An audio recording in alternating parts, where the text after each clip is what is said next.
Well, good afternoon. Thank you all for being here. I'm pleased to be joined by my wife, Pam. Pam, thank you for being here as well. There has been much public discussion about racist and offensive materials that appear on my page of the 1984 Eastern Virginia Medical School Yearbook. And I believe it is important for Virginians to hear directly from me and for me to answer as many questions as are necessary about these circumstances. With that in mind, I would like to read a statement about these events, and then I will be glad to take your questions. Yesterday, I took responsibility for content that appeared on my page in the Eastern Virginia Medical School Yearbook that was clearly racist and offensive. I am not and will not excuse the content of the photo. It was offensive, racist, and despicable. When my staff showed me the photo in question yesterday, I was seeing it for the first time. I did not purchase EVMS Yearbook, and I was unaware of what was on my page. When I was confronted with the images yesterday, I was appalled that they appeared on my page, but I believe then and now that I am not either of the people in that photo. I stand by my statement of apology to the many Virginians who were hurt by seeing this content on a yearbook page that belongs to me. It is disgusting. It is offensive. It is racist. And it was my responsibility to recognize and prevent it from being published in the first place. I recognize that many people will find this difficult to believe. The photo appears with others I submitted on a page with my name on it. Even in my own statement yesterday, I conceded that, based on the evidence presented to me at the time, the most likely explanation that it was indeed me in the photo.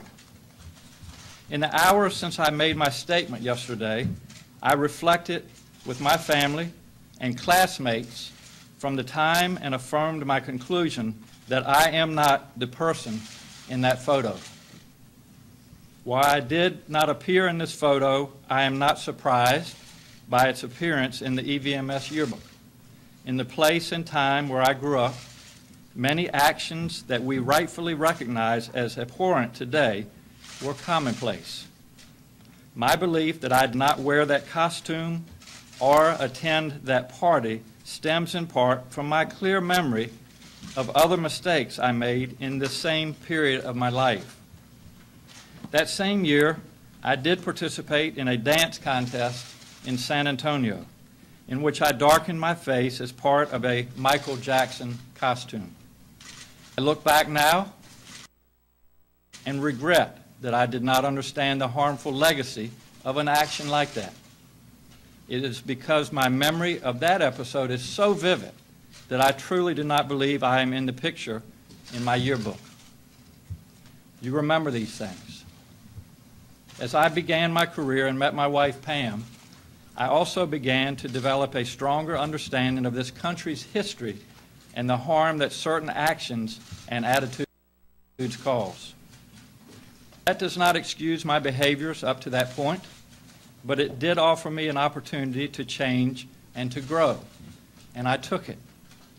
I pursued my career as a soldier, a physician, and as a public servant because I wanted to help people. The experiences I had in each of those chapters and the people I met along the way helped me form a set of values that define the person I am now and the way I aspire to lead this Commonwealth as your governor. In some ways, my personal history mirrors that of this Commonwealth. There are actions and behaviors in my past that were hurtful, but like Virginia, I have also made significant progress in how I approach these issues. I am far from perfect, and I can always strive to do more. But I have devoted my entire life, my career in the Army, as a pediatrician, and in public service, to making life better for all people, no matter who they are. Today, I am not ready to ask Virginians to grant me their forgiveness for my past actions. I also do not fully expect that they will immediately believe my account of these events. Right now, I am simply asking for the opportunity to demonstrate beyond a shadow of a doubt that the person I was is not the man I am today. I am asking for the opportunity to earn your forgiveness. If I were to listen to the voices calling on me to resign my office today, I could spare myself from the difficult path that lies ahead. I could avoid an honest conversation about harmful actions from my past. I cannot in good conscience choose the path that would be easier for me in an effort to duck my responsibility to reconcile. I took an oath to uphold this office and serve the people of this Commonwealth to the best of my ability. As long as I believe I can effectively fulfill that task, I intend to continue doing the business of Virginia. I believe this moment can be the first small step to open a discussion about these difficult issues and how they contribute to the greater racism and discrimination that defines so much of our history. This very house stands as a monument to the dark and complicated history of this Commonwealth. These walls are adorned with portraits of men and women who owned slaves, actively oppressed people of color, as well as men and women who stood tall and advanced the causes of equality and racial justice in the Commonwealth and this country. In that discussion, it will not be my role to speak to Virginians about these issues. My responsibility is to listen, to learn, and to continue to grow as a man and as a leader. I am ready for an honest conversation about racial injustice and the need for real reconciliation, real justice, and real equality. I believe the agenda this administration is pursuing clearly demonstrates progress both I and our Commonwealth have made since the darkest chapters of our history. I promise to fight for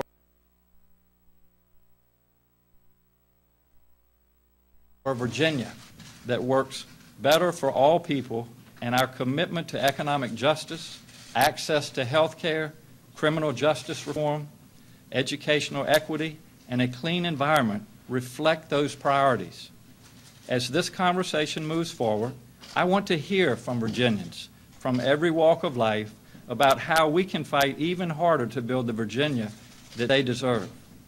Before I take questions, I want to take this opportunity to apologize to the many people who have been hurt by this episode and mistakes that I have made in the past. I am ready to earn your forgiveness, and I am ready to begin today.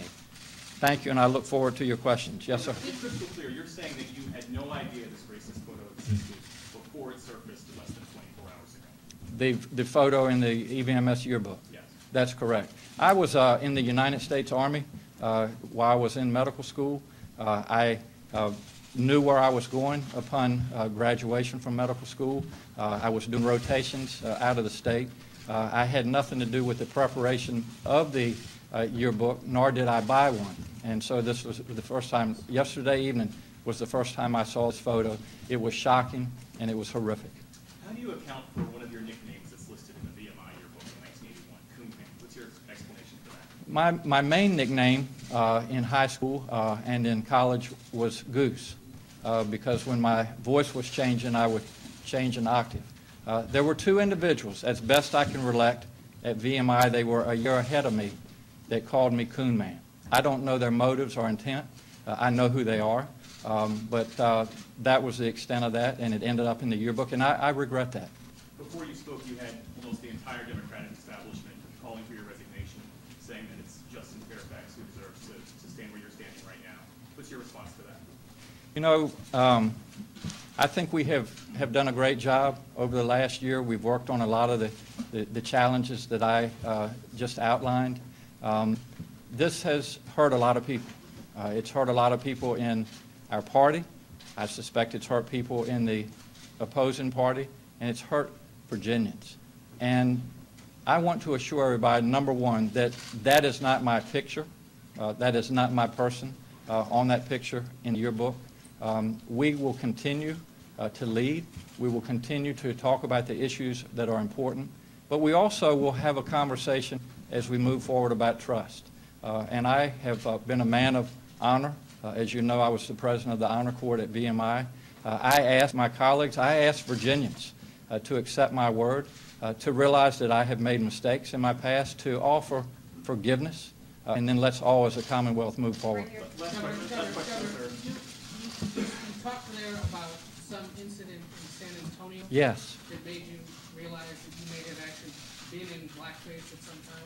Yes. Do you remember what year that was and more context around it? I remember exactly. It was in 1984, which was my first year in San Antonio upon graduation from medical school. And you were in the military at the time. I was. Had you ever posed in a KKK? Absolutely not. There's 2 people in that photo. And Absolutely not. There is no way that I have ever been in a KKK uniform. I am not the person in that uniform, and I am not the person to the right. And you talk about believing that you were getting an opportunity to be an effective leader of Yes. the Commonwealth. How much time do you think you have to prove that, or when will you know that you're not being effective? It's a great question. And, you know, we're going to move forward from today. We'll take one day at a time. I obviously will have discussions with our caucuses, with the Republican caucuses, with the people of Virginia. And as long as I feel that I can lead, I will continue to do that. If I reach a point where I am not comfortable with that, then obviously we will sit down and have that discussion. Governor, how Yes. is it that you can win over the support of your own party at this point? I mean, I've been speaking to Democrats who say they don't know if they can go forward with you. How do you bring them back over? Yes, well, a lot of it is communication, and it starts today. I've obviously been talking to a lot of my colleagues, but it really starts today to, I think, to correct the record and to let them know that I am not the person in that photo that caused this stir yesterday. I have made mistakes in my past, as I admitted, but I'm a person of my word. I will continue to work closely. I have great friends on both sides of the aisle. And as I said earlier, this has been hurtful. And that's why I reached out last night and called people and apologized. But I will continue to work as hard as I can to maintain their faith in me, to maintain my ability to lead, and we'll all hopefully work together and move forward. Bonnie, Richard request, Bonnie over here. Governor, at your inauguration, your minister, Reverend Jones, prayed Yes. during that time, and we have it on the record, that you would always seek wise counsel. Yes. That was part of what you prayed, and that God would guide your thoughts and your steps. Absolutely. Can you tell us who you sought for wise counsel for this decision today? Well, And do you feel like a higher power guided you to this decision? there is no question, and I'm a strong believer in God. I'm a member of First Baptist Church in Cateville, Virginia. My pastor, Reverend Jones, is actually here with us today. But obviously, one of the ways that I have been able to, I believe, govern successfully is to listen. I have a great cabinet. I have great relationships with people on both sides of the aisle. I am very secure in where I believe we need to take Virginia. And so as we have moved through this last 24 hours, I have spoken and consulted a lot of people. I have prayed about this, and I will continue to pray. And obviously, I couldn't stand here without the support of my wife, Pam. George Snyder. Governor, Agree. some Democrats have said that it's selfish of you to continue in office, to work out your own situation here at their expense during an election year when they have hopes of making gains in the legislature. Yes. Can you talk about that and what you would say to them? Yeah, Greg, I think the first thing and why I felt so strongly about this statement and being here today is to set the record straight. And, you know, this started last night. We're now about 24 hours into this. It started with me being presented a picture from a yearbook that I had never seen before that was horrific. And I reached out and apologized to my colleagues. I released 2 statements, as you know. And, you know, all I can do is what I've always done, and that's to be honest, to really to be able to listen, to be open with people. And as I think to the previous question, Greg, I plan to continue to lead. If we get to the point where we feel that we're not effective, that we're not efficient, not only for our caucuses but the Commonwealth of Virginia, then we will revisit this and make decisions. Amy Freeman. Yes, Amy. Have you spoken to Lieutenant Governor Justin Fairfax? What has been the interview conversation? The answer to your last question is no, he hasn't. Justin and I have a very, very close relationship. He is a wonderful person. He is doing a great job as Lieutenant Governor. I have spoken to him in person for a good period of time yesterday afternoon after this story broke, and I believe at least 3 times by phone. I have kept him apprised of what is going on. He has been very supportive, and he will continue to be supportive. He is a wonderful person, and you know, the people of Virginia elected the Lieutenant Governor, put faith in the Lieutenant Governor in the event that they need to take over as governor. He'll be ready to do that. Governor, you said that you recall an incident you did dressing blackface. Why do you remember that incident so vividly and not this one? And what have your conversations been with your classmates? Well, the reason that I so vividly don't remember this one because it didn't happen. So why would you take credit or apologize for appearing in the photo? Well, and that's where I think we need clarification. Now, I take credit for recognizing that this was a horrific photo that was on my page with my name, Ralph Northam, above. I looked at it. My first impression, actually, that this couldn't be me, but there was so much hurt that I was feeling. People were calling, so I reached out and apologized to people for this very picture being on my page, and I have continued to discuss that as we have gone forward. And what has happened is that last night I finally had a chance to sit down and look at the photograph in detail. It is definitely not me. I can tell by looking at it. I have had friends also look at it and tell me it's not me. I have also had a classmate who I discussed this morning.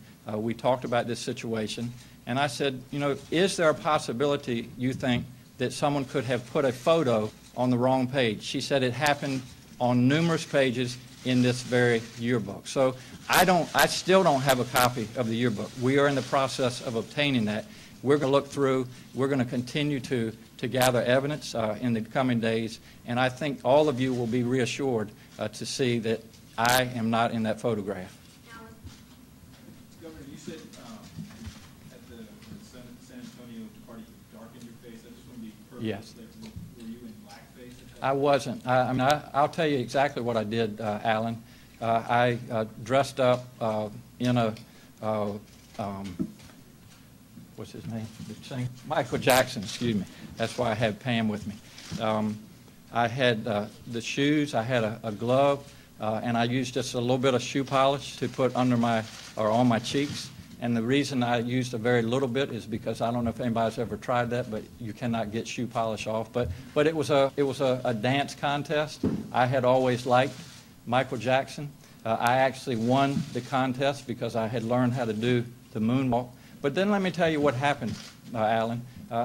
I have a very close friend who was my assistant during the campaign. I don't think he would mind me telling you his name. His name is Seth Opoku-Yeboah. And during some of our long rides around the Commonwealth, the very issue of blackfacing came up.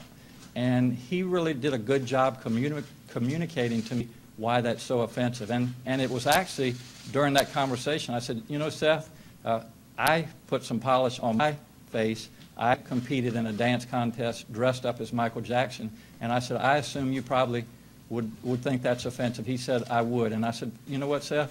I appreciate you being open with me. I apologize for what I've done in the past, and I can promise you I'll never do that again in the future. Yeah, hi, Governor. Good morning, pilot. We talked to some other students at EVMS who said that they always submitted their photos for the yearbook. There are 4 pictures on your page. Yes. Did you choose all 4 of them? Did you choose 3 of them?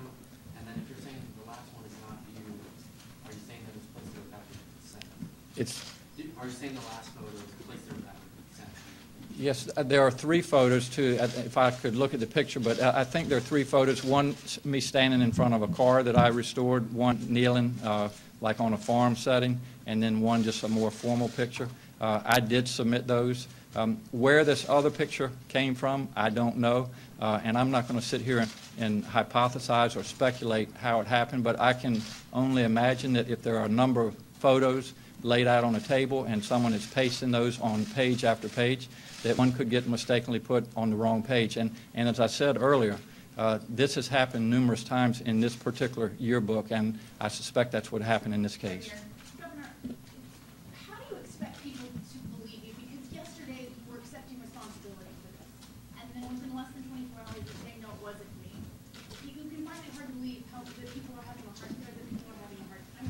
Why should they believe? I'm accepting responsibility that this photograph was on my page in the yearbook. I regret that. It is horrific. It made me sick when I saw it. But I will tell you that my word, I will stand and live by my word. I was the president of the VMI Honor Court. Our code there is a cadet shall not lie, cheat, steal, or tolerate those do. That's the most meaningful thing to me in my life. I tell the truth. I'm telling the truth today. That was not my picture in the photo. There's a quote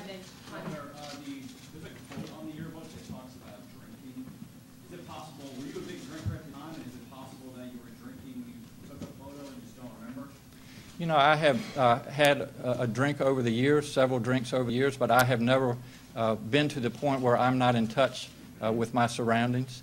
And the whole point, and this is what really baffled me of this situation, I looked at that photograph. Once I started thinking, I said, if I had have dressed up like that, had put whatever was on that person's face, and stood beside a costume of the KKK, I would remember that. And I have no recollection at all. And there's some other things, as I said, if one looks at the picture, it's not my picture. I remember the dance contest in San Antonio just like it was yesterday. And so my conclusion from that is I certainly take responsibility for what happened in San Antonio. I have learned from that. But this was not my picture. I was not in that costume either as black-faced or as KKK, and it's not me. Time for a couple more questions. Governor, if that would have been you in that picture, would you have resigned? And why do you think that picture is any more offensive than dressing up as Michael Jackson? Are both of those things disqualifying? It's a great point. And, you know, I at the time, when I dressed up as Michael Jackson, it was a talent show. I didn't personally find it as unacceptable at that time. I have learned since, again, in talking to my friend Seth. The picture, though, that is in the EVMS yearbook with the black facing and the member of the KKK,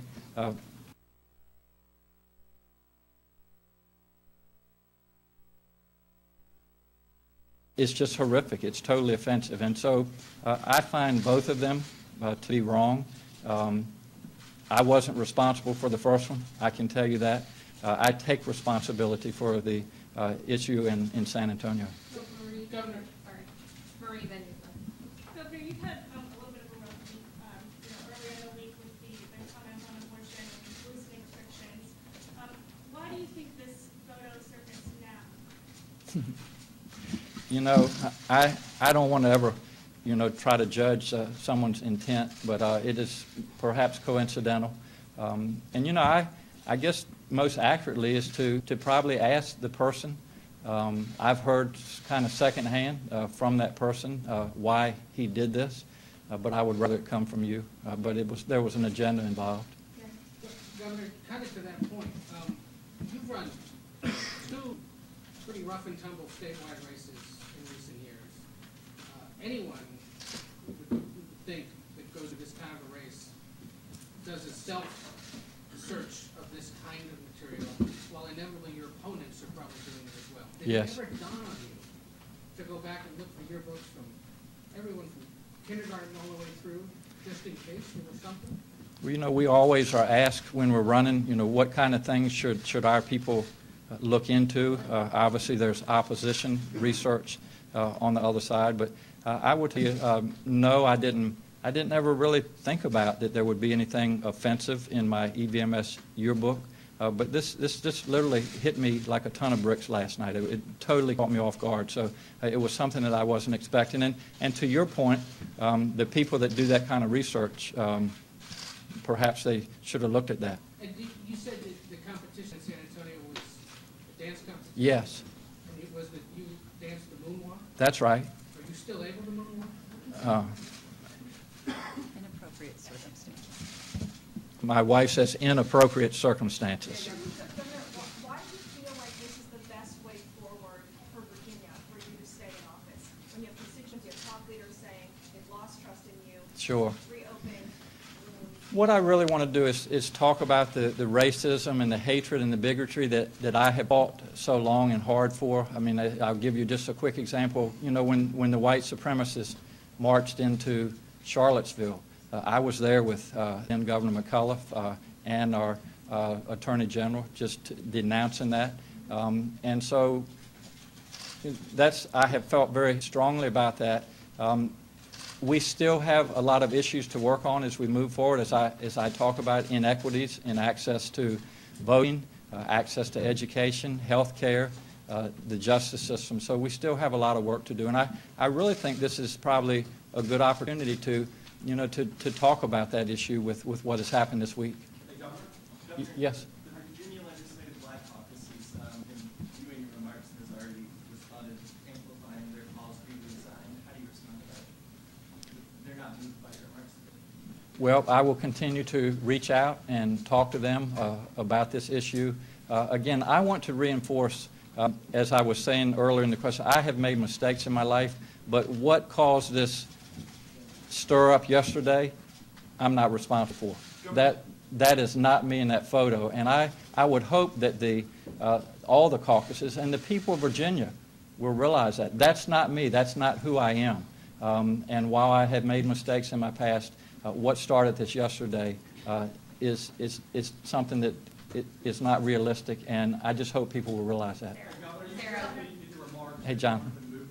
Racial reconciliation. Yes. In this state, and used what happened as an opportunity to move forward. In that spirit, there's lots of people who are saying that they believe that this moment that prompt people in this state to take down the monuments to Confederate soldiers.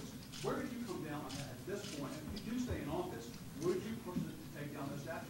As you know, Jonathan, we've had that discussion. That discussion really was highlighted after the Charlottesville episode, and I really think what Virginia has looked at is doing this on a regional basis to let the localities assess the statutes that they have, and if they find them unacceptable, to remove them. I think the other thing that we can do as we move forward. Pardon me? Well, that's going to be a discussion for the city of Richmond. It's hard to still understand how this all came to be. So you're saying that you were able to get together with a group of your friends and family and closely look at this photo to come to the determination that it wasn't you. And I think that's deeply troubling for a lot of people. How is this something that you could be confused about? Was this part of a lifestyle, or was this one particular incident, as you described, related to Michael Jackson? Well, not to repeat what we have already said, but this was, when I was shown this last night, it was horrific, and it really horrified me. And so we did what we needed to do last night, I think, and that was to reach out and make sure to apologize for those that may be hurt. But I will tell you that the more time I've had to think about this, to realize that I have no recollection at all of ever dressing up like that, to be able to talk to some of my classmates who said that they have never seen me in any outfit like that, and just finally, to be able to talk to my roommate. We're very close. I think some of you have already reached out to him. Rob Marsh, who was the medic in Black Hawk Down. And the correlation between the photo and your nickname, right? And you're saying that your nickname was rooted in your voice changed octaves. There's a correlation there, right? Well, two nicknames. The nickname Goose. That nickname was not in the book, right? It was. So that nickname was there. What about the other nickname? How do you describe that? Well, as I said, you would need to probably go talk to folks that put that in the yearbook and also the folks that used to refer to me. I don't know what their intent was with that. Sarah, and then here. Governor, I wanted to ask you, you said that you think not resigning, you think resigning would be your path in this case. As you noted, multiple leaders, including a lot of black leaders, NAACP, the Black Caucus here in Virginia, that's the path they've asked you to take. Yes. Why not out of respect for their wishes, shouldn't you just resign? You know, I will continue to have discussion with them. Again, I really think if they will listen to me, again, I'd hate to be so redundant, but for them to know that this was not me in that picture. That was not Ralph Northam. And I hope that they will accept that. I hope that they will take my word. And then we need to continue to have discussions. As I said earlier, I have talked to these individuals in the last 24 hours on numerous occasions, and I will continue to do that to hopefully build their trust and let them know that, you know, we've done a good job in the first year. We've made some great accomplishments in Virginia. For your resignation after these conversations continue, will you keep that call? I'm sorry, what was the first? If they continue to press for your resignation after these discussions continue, will you keep their call? I will certainly be open to their desires and concerns, but you know, one of the things I think we'll be able to do, we're collecting information on this particular photo, and I hope to have some more information in the next couple of days, and I will continue to present that to them and just let them know that that was not me. On that point, Governor, for clarity, you seem to suggest in the course of your comments that there were other mistakes in this medical school yearbook, that your page wasn't the only page. What informs that? Is that entirely anecdotal, or do you have something else to back that? No, and I would welcome you to look at that particular yearbook. There are numerous pictures in there of face painting, none of whom are me. Yes, I'm sorry, blackface that are in there. And I believe, I don't know if they've released it yet, but I think Eastern Virginia Medical School is in the process of reviewing each of their yearbooks, and we'll put a statement out that it is unacceptable and that we need to make a change as we move forward. Thanks, Governor, you said in the last 24 hours that you had some time to recollect and think back on your experience, discuss it with your family and former roommates. Shouldn't those discussions have taken place before you came out and released a written statement and then a video statement? And if that was a mistake, maybe a misjudgment, why should the people of Virginia trust your judgment going forward on other issues? Well, I've always been straightforward with folks and honest, and that's what I'm doing now. And again, just to see this horrific picture yesterday evening that was on my page with my name over top of it, that was horrifying to me. And so I did feel it was necessary to reach out and discuss that. As I said, and I'm not going to be redundant, but in the last 24 hours, I have been able to review the picture, talk to people, and the picture is not me. Why didn't that happen before, though? Well, I just thought it was very important. That's quite the thing to admit. As you may imagine, there were a lot of people calling. You all do a good job releasing information, and I was doing everything that I could to really communicate with the people that I felt needed to be communicated with that were hurt by this. So initially, who it was that you initially think it was you? Pardon me? Did you initially think that it could have been you? I didn't study it as well as I should. Let me just say, finish my question. The first comment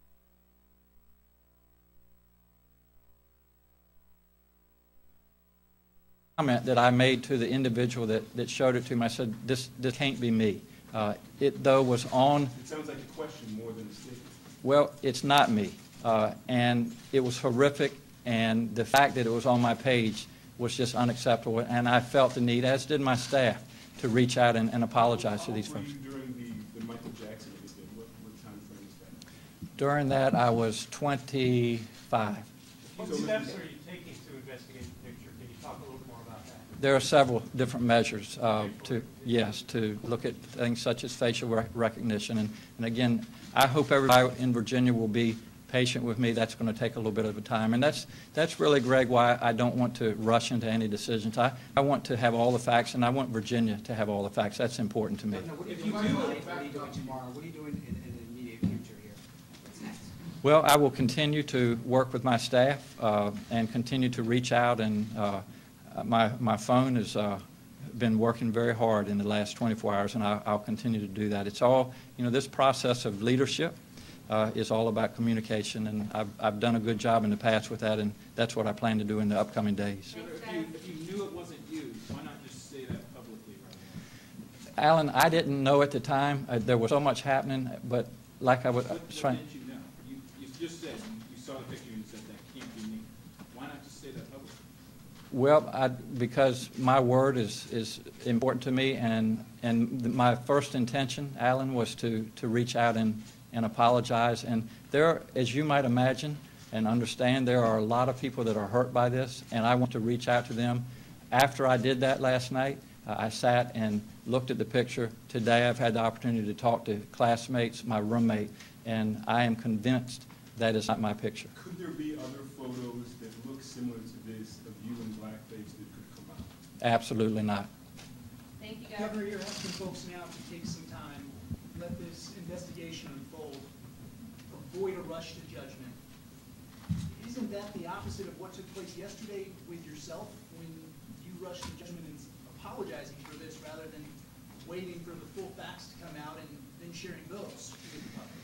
It's a fair question, but I just really thought it was important to, again, when this broke yesterday afternoon, there were just a lot of people calling, and I just felt like I needed to talk to them and to put out a statement that this is unacceptable to have a picture such as that in the yearbook on my page, and so that's why I started reaching out to people. You can do that without saying, that is me in that picture, though. It has taken time for me to make sure that it's not me, but I am convinced that I am not in that picture. Some of the lawmakers who wanted to resign said that the possibility that you thought it could be you is enough alone to disqualify. What do you say to that? Alan, I don't know how many times I can say this, but again, if you could go back sometime and reword things, maybe that would be a good idea. Hindsight's 20/20. But I saw this last night. It was horrifying to me. It literally shocked me, and I just felt it important to reach out and let people know that I was sorry that this picture not only was in the yearbook but was on the page with my name on it. Do you think Virginians will see a meaningful difference between you in the Michael Jackson face paint and the blackface photo? Is that a meaningful distinction in terms of if they were having? That's up to them. If everything is in sound bites these days, but I really do believe that both of them are wrong. But there's a contrast between the blackface and someone standing there in a Ku Klux Klan outfit and me dressed up in a Michael Jackson costume for a dance contest. And again, they're both wrong, but I would hope people would see the contrast. If that picture had come out, would you have resigned? If there was a picture that had come out with you and your face darkened at the Michael Jackson contest, would that then have been enough for you to say, I need to step aside? No, because I'm letting you know right now, without a picture, that this is what happened. And that's the way I operate. I want to be honest with people. And again, as I said earlier, I discussed this with a person of color. He let me know why this was offensive. I apologized to him, and I will never do it again. Thanks, guys. Why not during the election? That Michael Jackson photo, why not bring that out during the election? There wasn't a photo, number one. The incident, the Michael Jackson. Yes, I mean, I would have been glad to talk about it, but I didn't see the need. Nobody asked me about it, so. Has this experience allowed you to better understand what these symbols potentially do to people of color and how they harm them, the emotional trauma associated with that? There's no question. We live and learn. We're all human, and this has been a tremendous learning experience. And I will tell you, I had the, I would say, unique opportunity growing up on the Eastern Shore. I was in public school during desegregation. I have a lot of African American friends that I went to school with, played ball with, and I suspect I've had as much exposure to people of color as anybody, but I have learned a lot, to answer to your question, and I will continue to learn. I'm sorry, I couldn't hear. Why would you decide to do the Michael Jackson costume in that way, even though you said you had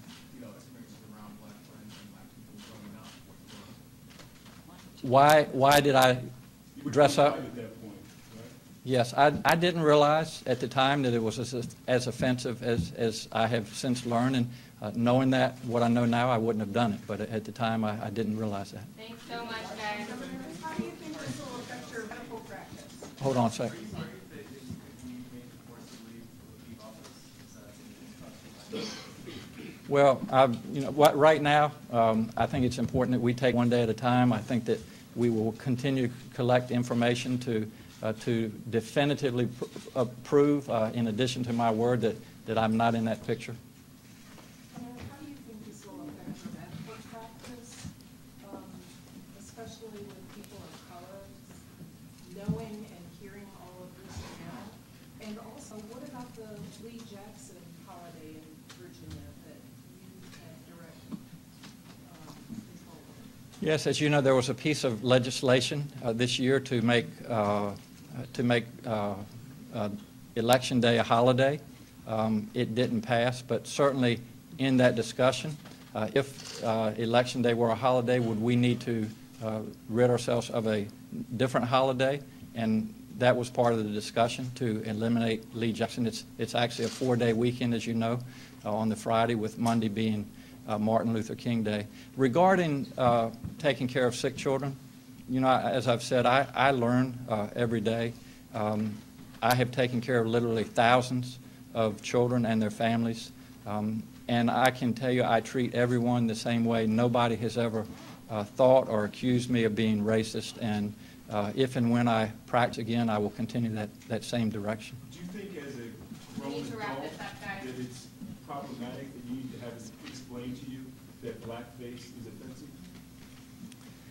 No, I'm not a person of color, and people of color experience different things. It affects them different ways, and for us to have a dialogue, for example, me with you, you let me know what's offensive to you, and vice versa. But you explained that you've had an extraordinary exposure to people of color, to people who may not have the same life experience. And as I just said, I have made mistakes in my life, and I will continue to learn. Thank you so much, guys. Thank you all very much.